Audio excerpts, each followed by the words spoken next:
Hello and welcome to the Happy Little Futures podcast. As always, let's take a nice deep breath in through our nose and out through your mouth. Fantastic. So today I'm doing something slightly different. I have come to the park because it is a beautiful day. Spring is definitely taking hold, and I am going to record a podcast in the park. And I thought I'd just talk a little bit about just stepping out of our comfort zones, because it's something that is very difficult to do, and that actually mindfulness can help us with quite a lot. So stepping out of our comfort zone, as I said, can be extremely difficult, and I think that meditation and mindfulness can help quite a lot in doing that, in supporting us through these sort of bigger changes.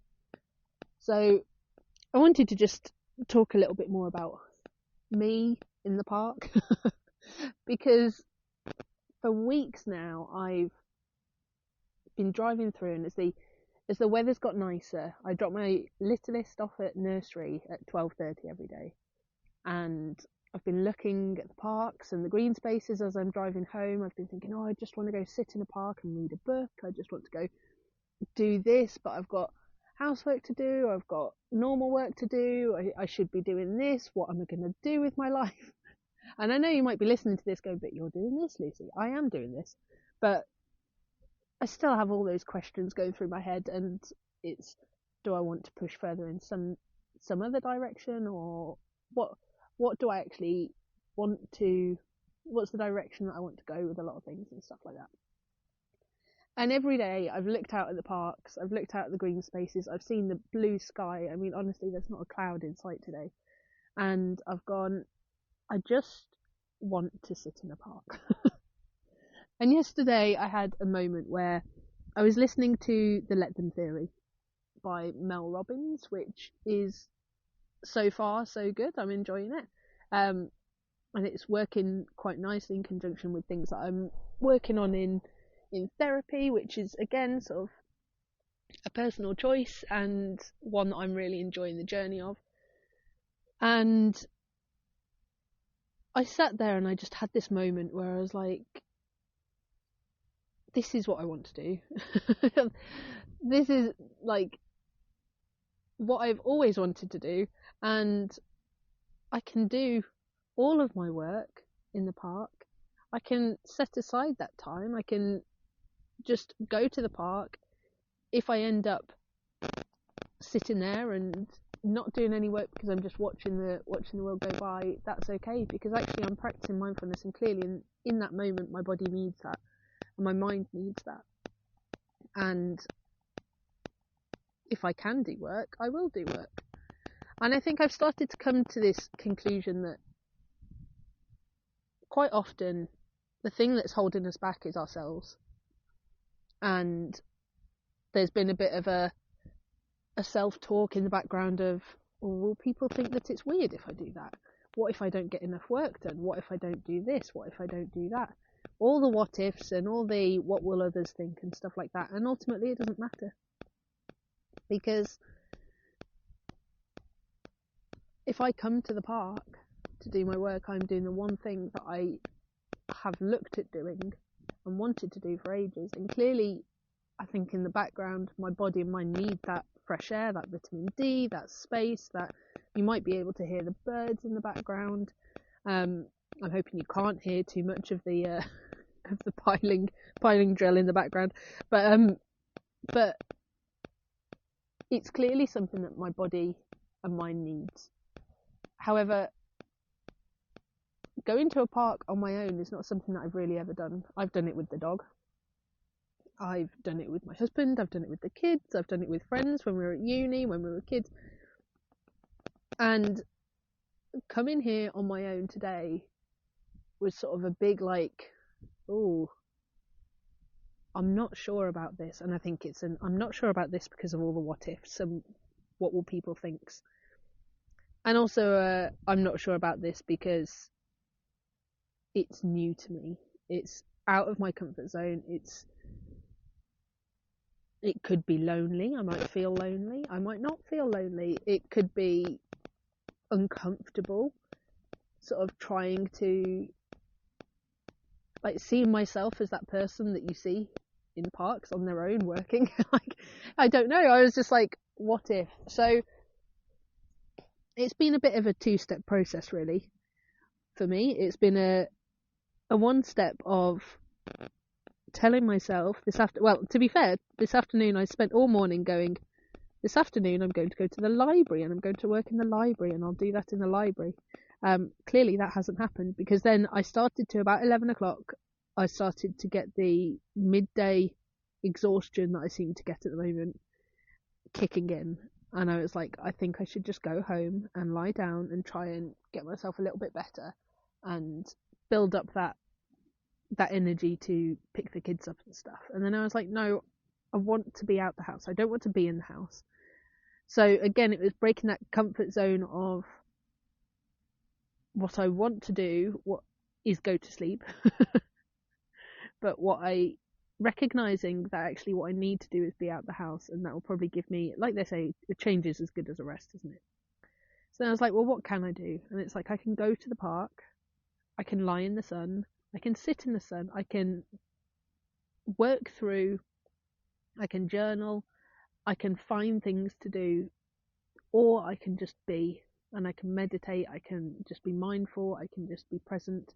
What's been lovely is I've been here 20 minutes, if that, and I've said hello to 3 dogs already.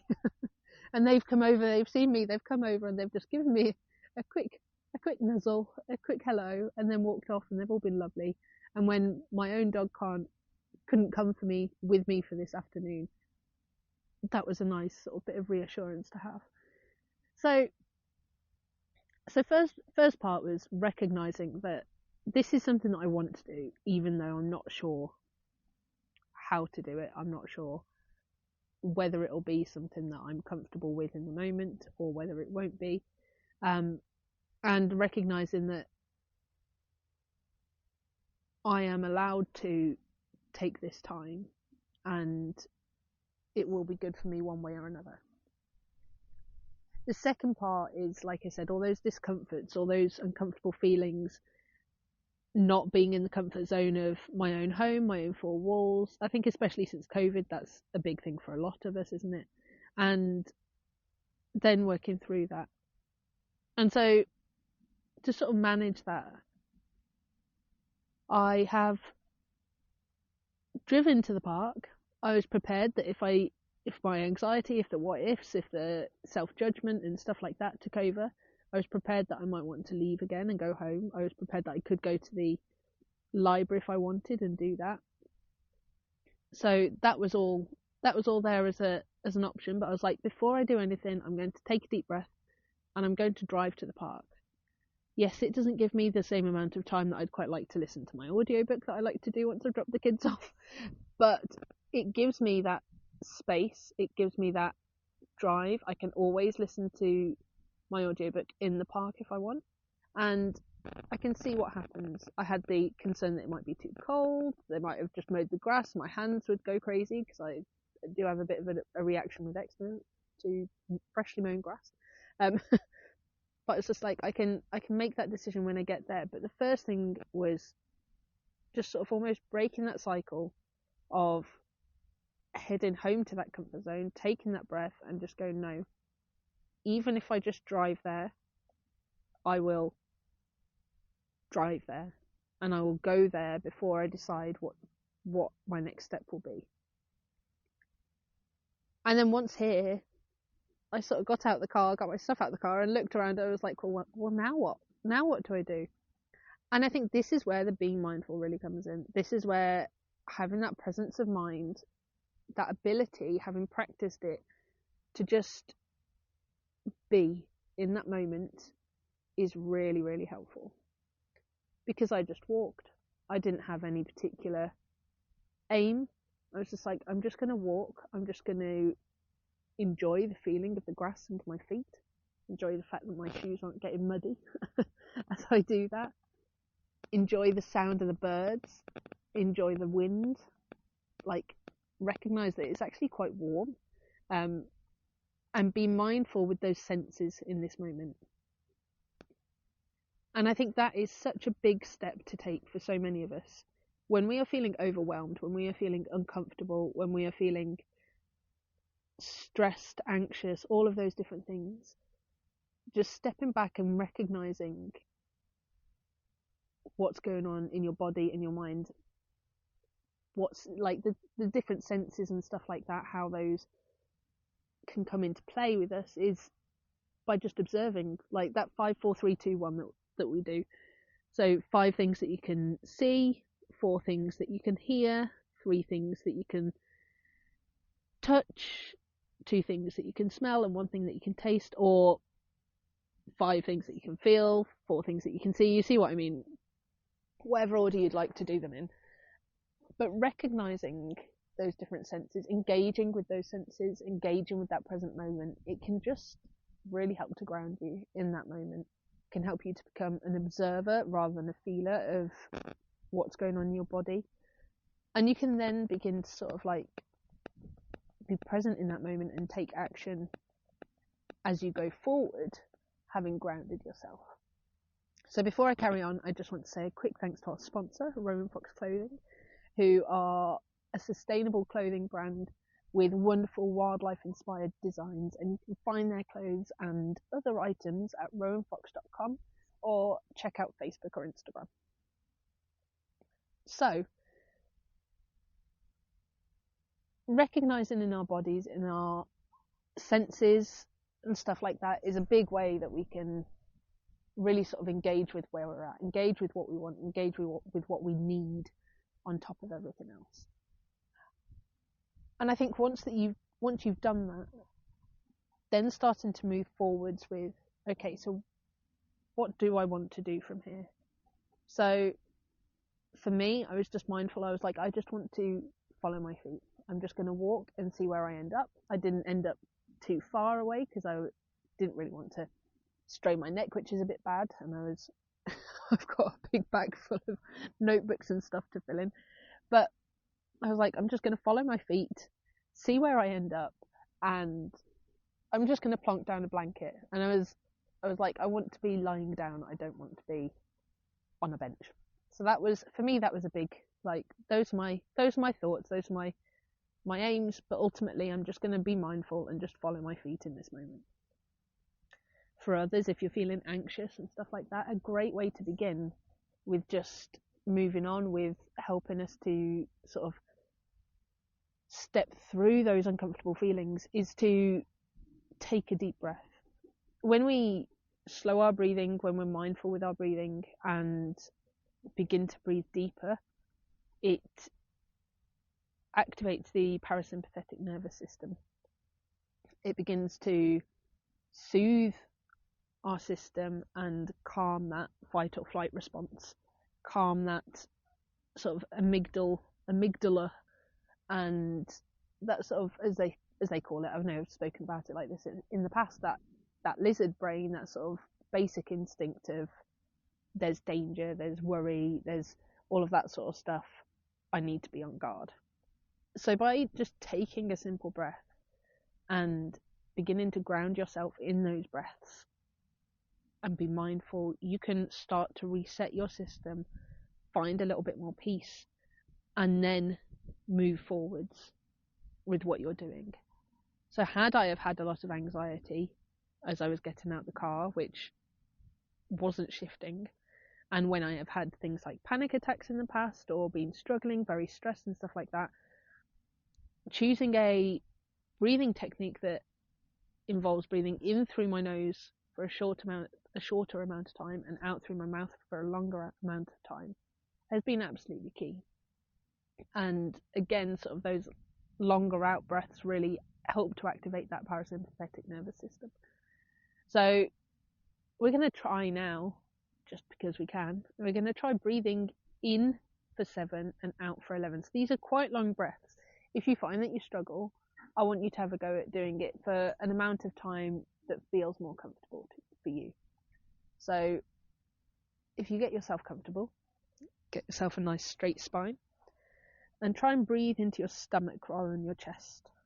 And we'll breathe in, 2, 3, 4, 5, 6, 7, and out.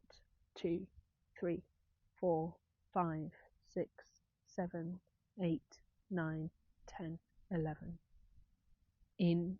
2, 3, 4, 5, 6, 7, and out. 2, 3, 4, 5, 6, 7, 8, 9, 10, 11. In. 2, 3, 4, 5, 6, 7, and out. 2, 3, 4, 5, 6, 7, 8, 9, 10, 11. In.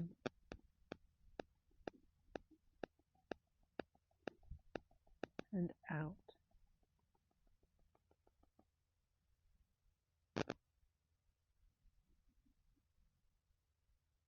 In.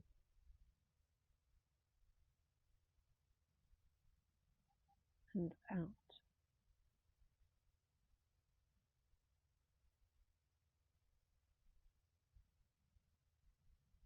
In.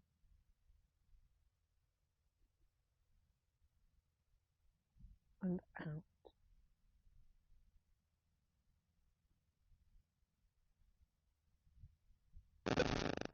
Now I want you to just gently allow your breath to return to its natural rhythm. As you do that, I want you to really focus in on that point where you feel your breath most. It might be on the tip of your nose, in the back of your throat, or in the rise and fall of your chest or stomach. But I just want you to take a moment just to really connect with that breath. Connect with where you feel it. Allow it to settle.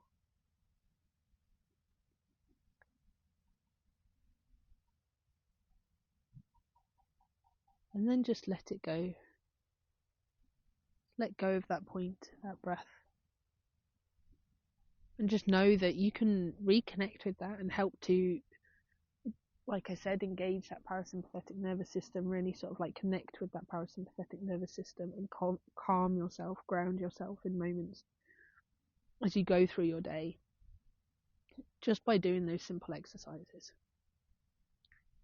And it might help you to move through uncomfortable situations. It might help you to just stay in a more level place. It might just be something that you just enjoy practicing, just as a bit of a, oh, okay, I'll give this a go every so often. But the more you do it, the easier it becomes to engage with that. The easier it becomes to use it as a tool in a moment when you're struggling to help calm and activate that parasympathetic nervous system. So with that, I'm hoping that this has given you some food for thought. And I'm going to love you and leave you. And we're going to take a nice deep breath in through your nose and out through your mouth. Fantastic. And I will see you soon.